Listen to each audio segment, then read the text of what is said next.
ఎవరు చెప్తారు? భరతమాత ఎవరు? ఎవర్రా భరతమాత ఎవరు? నువ్వు చెప్పు పార్దు, ఎవరు భరతమాత? సరే పెద్దలు ఎవరని చెప్పండి. అలా భరతమాత అంటే అసలు చెప్పండి. అది మన చిత్రరూపం చేసి జాతర పిల్లలారా, ఈరోజు నేషనల్ రిపబ్లిక్ డే అంటే మన ఈ రోజున పెద్ద ఉద్యమం చేసి స్వాతంత్రం సంపాదించుకున్నాం. ఇప్పుడు మనం ఇంకోసారి పండుగ చేస్తాం, గుర్తుందా?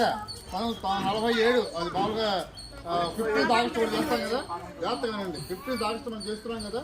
15th ఆగస్టు ఆ రోజు ఫైట్ అంతా మనందరం కరెక్ట్గా మనందరం సంఘపరంగా పోరాడి ఆ రోజు తెచ్చుకున్న వాళ్ళు స్వతంత్రం వచ్చిన రోజు కరెక్ట్గా మన పరిపాలిస్తున్న బ్రిటిష్ వాళ్ళు ఈ దేశాన్ని వదులుకోవడం వాళ్ళు ఇష్టమయ్యారు. ఆ రోజుల్లో ఇప్పుడు ఇవాళ ఆ రోజు మౌంట్ ఎట్లీ ఉన్నాడు.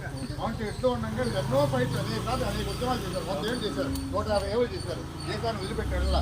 చివరికి గాంధీ గారు సత్యాగ్రహం చేసిన అంటే మీరు కొడితే మేము పడతాం, మేము కొట్టాం అనేటప్పటికీ అన్నీ చేసి అహింసా యుద్ధంలో చేసి వాళ్ళ వస్తువులు వాడకుండా పెట్టి వాళ్ళ మీద ఉమ్మేసినట్టుగా చేసి వాళ్ళు విసిగిపోయి చేశారు. చేసిపోయి ఇక మేము ఇచ్చేస్తాం, ఇక ఈ దేశాన్ని పరిపాలించామని చెప్పేసి దేశం నుంచి వాళ్ళు వెళ్ళడానికి ప్రయత్నం చేశారు. ఆ రోజు వాళ్ళందరూ కూడా ఆ రోజున వాళ్ళందరూ కూడా ఒప్పుకున్నారు. తర్వాత అక్కడ లండన్లో కూడా ఏం జరిగిందంటే మౌంట్ ఎట్లీ ఆయన ప్రభుత్వంలో మనకి ఇవ్వడానికి వాళ్ళు ఒప్పుకున్నారు. ఆ తర్వాత నుంచి మనకు స్వాతంత్రం వచ్చింది.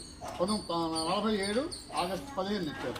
ఆ రోజు మనం స్వాతంత్రం వచ్చిన రోజు అందరూ తర్వాత పట్టండి. ఆ రోజు